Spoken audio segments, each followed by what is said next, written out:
भारत में महिलाओं की शिक्षा हेतु स्वतंत्रता प्राप्ति के पश्चात जो भी कमेटियां और कमीशन गठित किए गए, उसका अध्ययन आज हम करेंगे। भारत में स्वतंत्रता प्राप्ति के पश्चात सबसे पहले हम देखते हैं डॉक्टर राधाकृष्णन कमीशन का गठन किया गया। 48 में इसका गठन हुआ और इसने 49 में अपनी रिपोर्ट पेश की। इसे विश्वविद्यालय शिक्षा आयोग के नाम से भी जाना जाता है। डॉक्टर राधाकृष्णन की अध्यक्षता में इस कमेटी का गठन किया गया था, इसीलिए इसे डॉक्टर राधाकृष्णन कमीशन कहा जाता है। राधाकृष्णन कमीशन के द्वारा विश्वविद्यालय शिक्षा से संबंधित अनेक सुझाव दिए गए, उसमें सुधार हेतु। इसके अतिरिक्त इन्होंने शिक्षा के अन्य पक्षों से संबंधित भी सुझाव दिए, परंतु यहाँ पर हम उन बिंदुओं पर चर्चा करेंगे जो मुख्य रूप से इन्होंने स्त्री शिक्षा में सुधार हेतु दिए थे। इस संबंध में इन्होंने कहा था कि जो को एजुकेशनल कॉलेजेस हैं या सह शिक्षा जहाँ पर दी जा रही है, ऐसे जो विद्यालय और महाविद्यालय हैं उनको बढ़ावा दिया जाए और उनमें सुविधाएं दी जाए, जिससे कि महिलाएं भी वहाँ पर जो है लड़कों के साथ में शिक्षा ले सकें। शैक्षिक अवसरों को बढ़ाने की इन्होंने बात कही कि लड़कियों के लिए शिक्षा के अवसर बढ़ाए जाने चाहिए। इसके लिए छात्रवृत्ति है या उसमें उन्होंने कहा कि अन्य सुविधाएं जो हैं वो दी जाएं। लड़कियों की जो शिक्षा है उसके स्तर में सुधार हेतु उन्होंने कहा अपॉर्चुनिटीज तो उनको दी ही जाएं, इसके साथ साथ में उन्होंने कहा कि महिलाएं एक निश्चित अपना स्थान बनाए शिक्षा के क्षेत्र में, तो इसके लिए उन्हें प्रोत्साहित किया जाना चाहिए। स्पेशल एजुकेशन की भी इन्होंने बात कही थी कि महिलाओं के लिए कुछ विशेष शिक्षा का भी प्राविधान किया जाना चाहिए। विशेष शिक्षा के अंतर्गत उन्होंने कहा कि इस तरह के कोर्सेज शुरू किए जाएं जो कि महिलाओं के लिए यूजफुल है, उनके आगे भावी जीवन के लिए।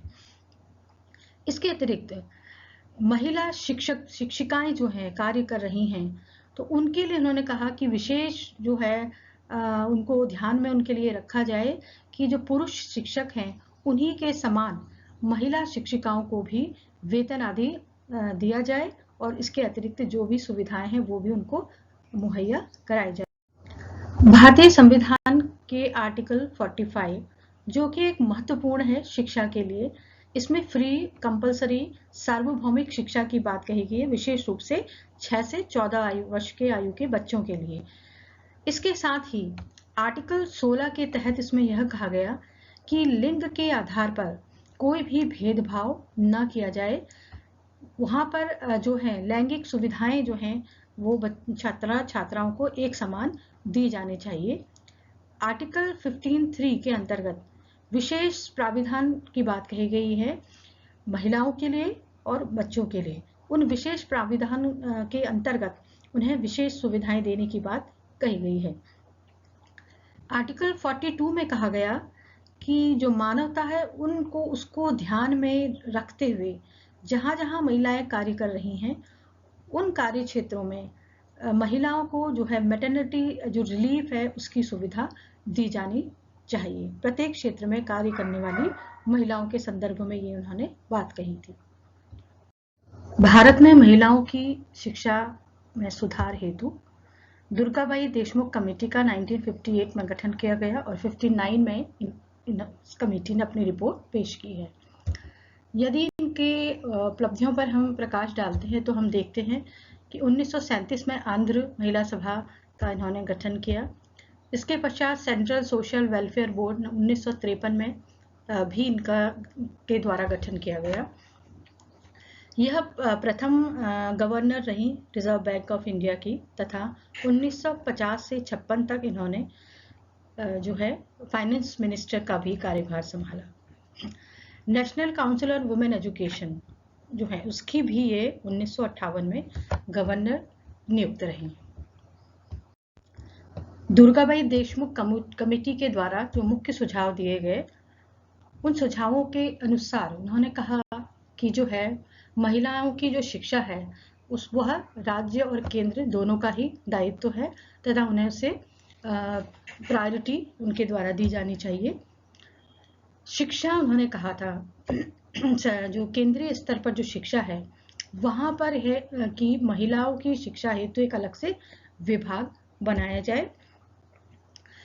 डायरेक्टर ऑफ वुमेन एजुकेशन का जो पद है उन्होंने कहा कि उसका सृजन किया जाना चाहिए, जो कि प्रॉपर सुपरविजन जो है वो महिलाओं की शिक्षा का कर सकता है, और इसका गठन प्रत्येक राज्य में किया जाना चाहिए।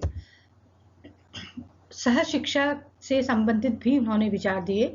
उन्होंने कहा कि जो उच्च शिक्षा है उसमें सह शिक्षा को बढ़ावा दिया जाना चाहिए। विश्वविद्यालय शिक्षा आयोग को एक निश्चित जो धनराशि है वो महिलाओं की शिक्षा हेतु निश्चित की जानी चाहिए। उस धनराशि को विशेष रूप से उन्होंने कहा महिलाओं की शिक्षा पर ही खर्च किया जाए। इसके अतिरिक्त उन्होंने कहा कि जो विकास की जो प्रथम अवस्था है वहां पर यह आवश्यक है कि जो लड़कियां हैं उनको मुफ्त शिक्षा उनको दी जानी चाहिए, फ्री एजुकेशन की उनकी व्यवस्था हो, और वह क्लास 8 तक उनको जो फ्री एजुकेशन उनके लिए की जाए। इसके साथ ही उन्होंने कहा कि सुविधाएं जो है लड़कियों को शिक्षा के क्षेत्र में अधिक से अधिक दी जानी चाहिए, और उसमें एक जो बात इन्होंने कही थी कि जो ऑप्शनल सब्जेक्ट हैं उसको चुनने का अधिकार लड़कियों को दिया जाए, जिससे कि वो अपनी रुचि के अनुसार अपने विषय चुन सके। ये आवश्यक नहीं है कि लड़कियों को उनसे संबंधित जो सब्जेक्ट हैं अनावश्यक रूप से उनको उन पर थोपा ना जाए, और उन्हें महिलाएं जो लड़कियां हैं वो अपनी इच्छा के अनुसार कोई भी सब्जेक्ट ले सकती हैं। ट्रेनिंग की सुविधाएं देने की उन्होंने बात कही कि लड़कियों को ट्रेनिंग इत्यादि की सुविधा दी जाए, जिससे कि वो प्रोफेशनल डेवलपमेंट कर सकें। महिलाओं की शिक्षा को उन्होंने कहा कि जो रूरल एरियाज है वहां पर भी उनको एनकरेज करने की जरूरत है। जो ग्रामीण क्षेत्र है वहां की जो लड़कियां हैं उनको शिक्षा के लिए प्रेरित किया जाए। महिलाओं के लिए जो सीट्स का निर्धारण है उन्होंने कहा कि सीट का निर्धारण प्रत्येक जो विश्वविद्यालय हैं या महाविद्यालय हैं वहां पर उन्होंने कहा कि सीटें महिलाओं के लिए निर्धारित की जानी चाहिए। उन्होंने जो औपचारिक शिक्षा है इसके साथ साथ उन्होंने कहा कि जो प्रौढ़ शिक्षा का जो क्षेत्र है वहां पर भी महिलाओं को पढ़ने के लिए शिक्षित किया जाए, जिससे कि जिन जो महिलाओं की शिक्षा छूट चुकी है किसी न किसी वजह से, तो वो जो महिलाएं हैं वो अपनी शिक्षा आगे को कंटिन्यू जिससे कर सके। साथ ही उन्होंने कहा कि केंद्रीय स्तर से एक जॉइंट डायरेक्टर की नियुक्ति की जाए शिक्षा के क्षेत्र में, जो कि जो बालिका शिक्षा है उसका सुपरविजन कर सके। राज्य स्तर पर जो जॉइंट डायरेक्टर नियुक्त किया जाए वो विशेष रूप से ध्यान रखा जाए वो महिला ही हो। बालिका विद्यालयों में महिला जो शिक्षिकाएं हैं उनकी नियुक्ति की जानी चाहिए। बालक तथा बालिकाओं के लिए विशेष रूप से इन्होंने प्राथमिक शिक्षा के संदर्भ में ये बात कही थी कि प्राथमिक स्तर पर बालक तथा बालिकाओं के लिए एक समान पाठ्यक्रम की व्यवस्था हो। माध्यमिक स्तर पर उन्होंने कहा विविधता होनी चाहिए जो भी पाठ्यक्रम निर्धारित किया जाए। लड़कियों के लिए उन्होंने कहा हॉस्टल इत्यादि की व्यवस्था हो, जिससे कि जो दूर से आने वाली जो लड़कियां हैं वो पढ़ने से वंचित न रह पाएं। पुस्तकों के संबंध में और जो यूनिफॉर्म इत्यादि की उन्होंने बात कही थी लड़कियों के लिए, उन्होंने कहा कि उन लड़कियों के लिए जो कि आर्थिक रूप से सक्षम नहीं है उनके लिए जो सरकार है किताबें तथा उनकी यूनिफॉर्म की व्यवस्था करेगी। देशमुख कमेटी के पश्चात भारत में महिला शिक्षा की सुधार हेतु हंसा मेहता कमेटी का गठन किया गया। डॉक्टर हंसा मेहता इस कमेटी की चेयरपर्सन थी, उन्हीं के नाम से इसे हंसा मेहता कमेटी के नाम से जानते हैं। यह प्रेसिडेंट रही जो है ऑल इंडिया लेवल पर 1945 से 1946 तक।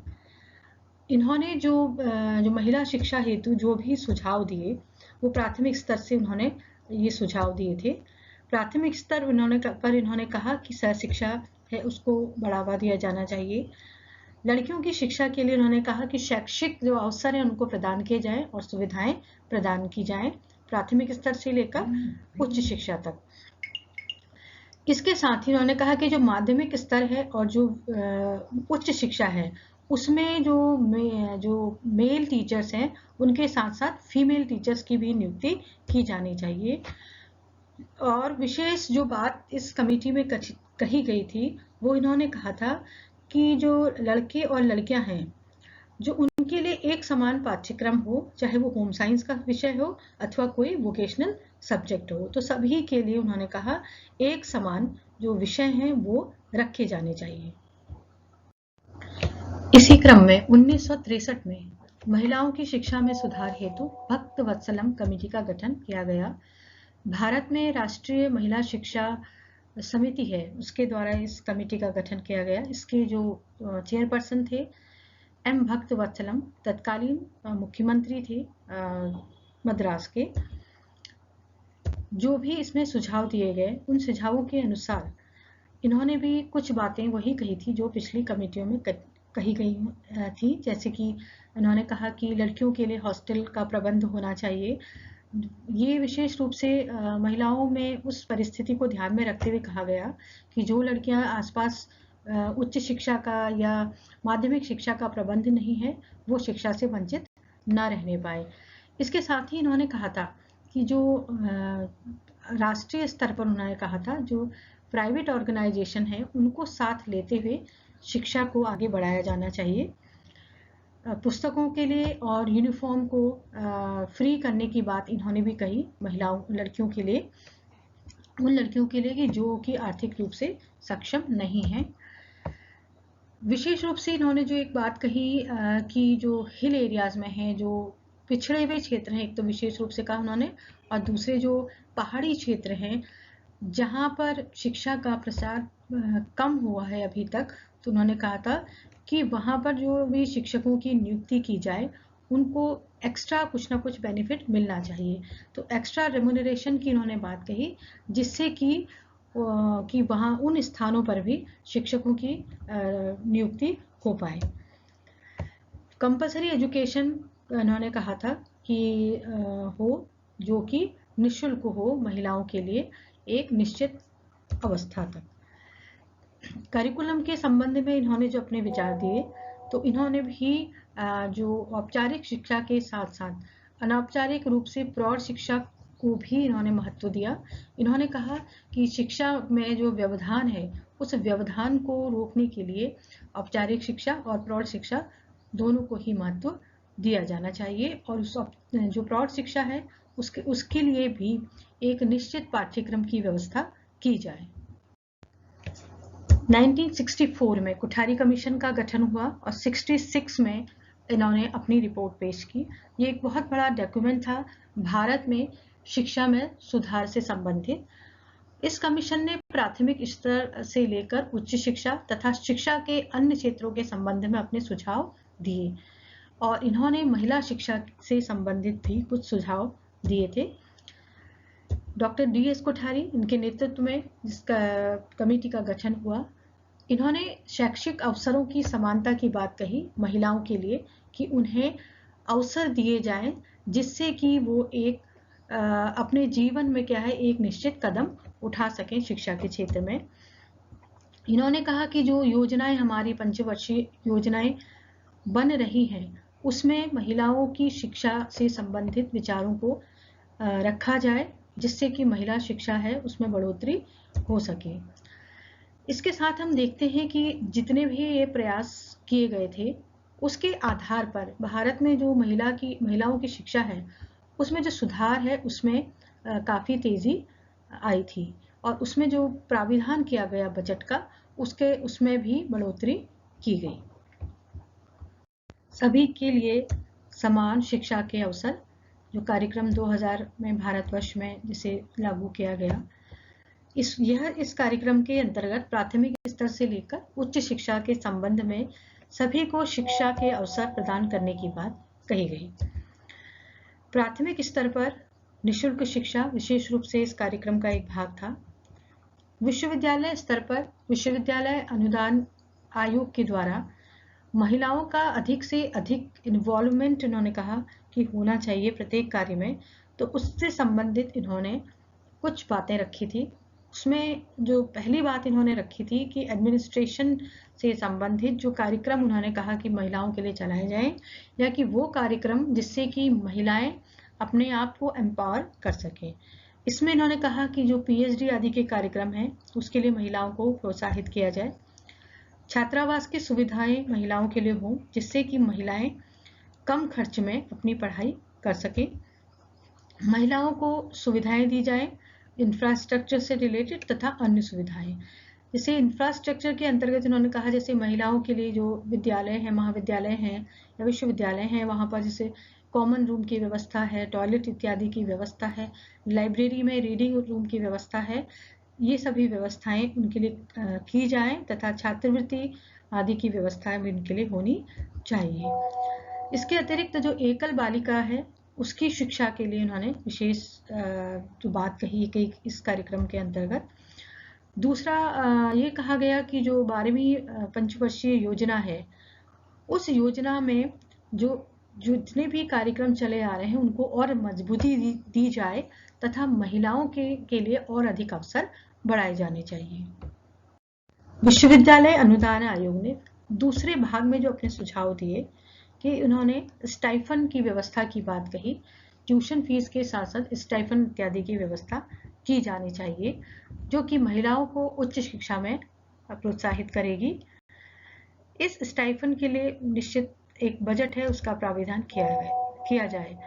साथ ही जो अवार्ड है, पुरस्कार इत्यादि की भी उन्होंने बात कही कि जो पुरस्कार हैं, जो वो लड़कियां जो अच्छा स्कोर गेन कर रही हैं, अच्छे मार्क्स लेकर आ रही हैं और जिनकी जो आर्थिक स्थिति है कमजोर है, ऐसी बालिकाओं को प्रोत्साहित करने के लिए उन्हें जो है अवार्ड और स्कॉलरशिप की व्यवस्था की जाए सरकार के द्वारा।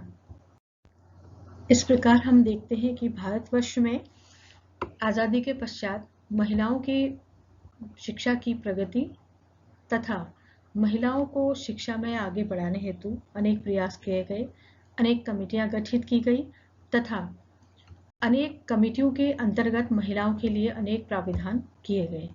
तो इस प्रकार भारत में महिला शिक्षा की प्रगति का इतिहास नए सिरे से प्रारंभ हुआ।